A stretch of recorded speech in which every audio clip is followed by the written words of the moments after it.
સંસ્કૃતિ પ્રમાણે આપણે ધર્મ શું છે, આપણા જે જીવન જીવવાના કયા પ્રકારના નિયમો છે એ બાબતે લોકોને જાગૃત કરવા માટે રામાપીર ભગવાનનું આખ્યાનનું આયોજન કરવામાં આવે છે. અને ખાસ કરીને જે ભાદરવી અમાસનો તમે જે માનો ને દશમ 11નો જે મેળો કરો છો એ શું છે? તો ગઈકાલે શું કાર્યક્રમ હતો, આજે શું કાર્યક્રમ છે, આવતીકાલે શું કાર્યક્રમ છે? ભાદરવી નોમના નેજા ચડે ગામમાંથી હમણાં ગયા હતા નેજાના રામદેવજીનો નેજો ચડે. આજે દશમનો રાત્રે રામા મંડળનું આયોજન છે અને ગાવું છે 500-700 ગાવું છે એની સેવા માટે જે કાંઈ રકમ થાય એનું 500-700 ગાવુંમાં ગુજરાન કરાવી છે. આ દશમની રાત્રે તારીખ 2 તારીખે રાત્રે ચાલુ થાય, 3 તારીખે સાંજે પૂરું થાય. 24 કલાકનું અમારું ભવ્ય આયોજન છે. જે કાંઈ ફંડ ફાળો થાય અમારી લીલી લંગડી અપંગમાં જવા પડે અને ધર્મનો પ્રસાર કર્યો છે. બિલકુલ.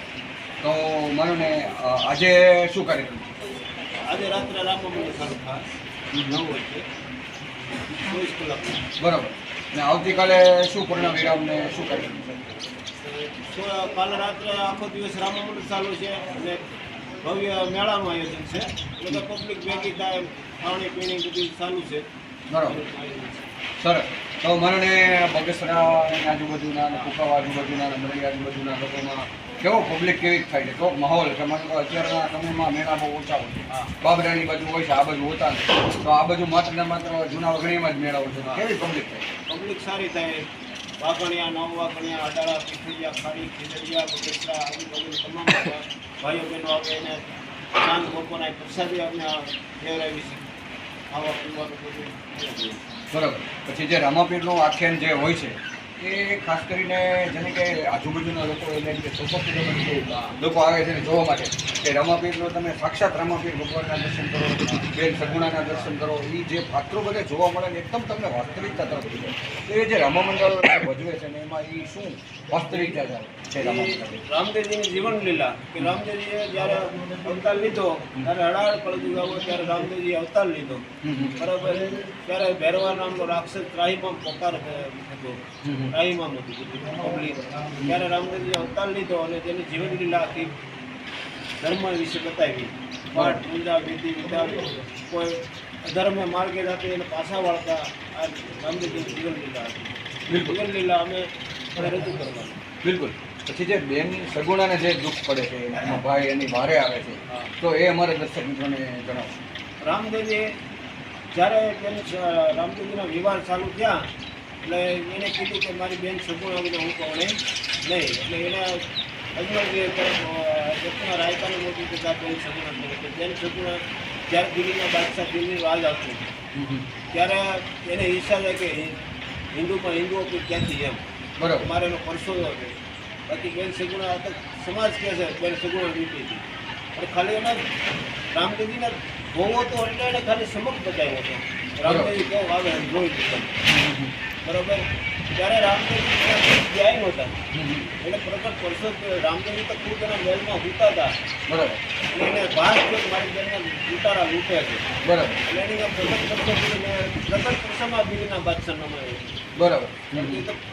શોધ ભુવનનો નાથ છે એમ થોડું ગાવું પડે. બિલકુલ.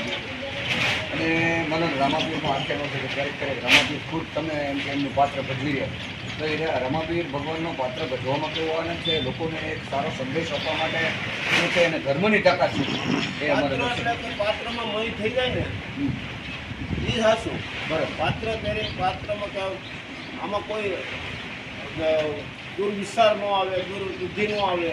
પાત્રનો મય થઈ જાય એ પાત્ર ભજવી છે. બરાબર. વાર્ષિક દરમિયાન એમ કે માનો ને હવન ને પછી કથા પછી વગેરે વગેરે કાર્યક્રમો સતત ને સતત ચાલુ જ છે અને પબ્લિક અવિરત તો અહીંયા એમ કે તમને ખાલી ક્યારેય જોવા ન મળે. તો આ મને આ સંસ્થાને કેટલા વર્ષ થયા અને લોકો સતત ને સતત ટોળા ને ટોળા એમ કે દર્શન માટે આવે છે. એ શું છે ને સાંજની 7ની આરતી હોય, સવારની આરતી, એનો શું મહિમા છે? અમારા જગ્યા સ્થાપના છે મહાબીજ, મહા મહિનાની મહાબીજ પછી અમારા જગ્યાની સ્થાપના છે. આજે 18 વર્ષ પૂરા થાય મહા મહિને. બરાબર. ત્યારથી અમે રામદેવજીનો જન્મદિવસ ઉજવીએ છીએ અને પબ્લિક પણ આવે બહુ. અને પછી અમે આયોજન ગામ સમજતા અમે આયોજન કર્યું કે સમૂહ લગ્ન આપણે કરીએ તો મા બાપને દીકરીઓને વિનામૂલ્ય છે. કોઈ ગરીબ માણસની દીકરી હોય, મા બાપની દીકરી હોય એટલે અમે સમૂહ લગ્ન કરીએ. અને બીજા નંબરમાં પછી મહા મહિનાની બીજનેથી અમે દર વર્ષે હવન કરી અને આવું કરીએ છીએ. બિલકુલ. અને એમાં ગાઉનું ભરણ પોષણ પૂરું કરીએ. વિશેષમાં કંઈ કહેવા માંગતા હોય? બસ દર્શક મિત્રો, જેને કહેવાય કે ભાદરવી દસમ, 11 ને 12 જે દર વર્ષે કાર્યક્રમ રાખવામાં આવે છે અને મેઘરાજાની હવે એ ખૂબ સારી વાત છે, પણ એમની પણ મહેરબાની છે કે એમ કે લોકો સારી રીતે આનંદ કરીને આનંદ મેળો માણી શકે. મેળાની અંદર ખાણીપીણી ને દરેક વસ્તુઓ છે, તો મેળામાં કાલનો દિવસ હજી મેળો ચાલુ છે, તો ચોક્કસથી અમરેલી જિલ્લાના લોકોને મને અટલાવમાં ક્યાંય મેળો છે નહીં, તો પરિવાર સાથે ભગવાનના દર્શન કરવા આવો. રામાપીરની આરતી જે સાંજે 7 વાગે હોય, આ આરતી હોય છે એ ખૂબ જ માણવાલાયક હોય છે અને એક મનમાં એક મનોને રામાપીરના સાક્ષાત તમને દર્શન જોવા મળશે. અને ચોક્કસથી અહીંયા મને એમ કે ચકલી છે, કબૂતર છે, એમ કે ચીચિયારી ચાલુ હોય, કુદરતી વાતાવરણ, તમે કેમ ગીરના જંગલમાં બેઠા હોય એવું તમને એક મહેસૂસ થાય અને ખૂબ આનંદ મળે એવી જગ્યા છે.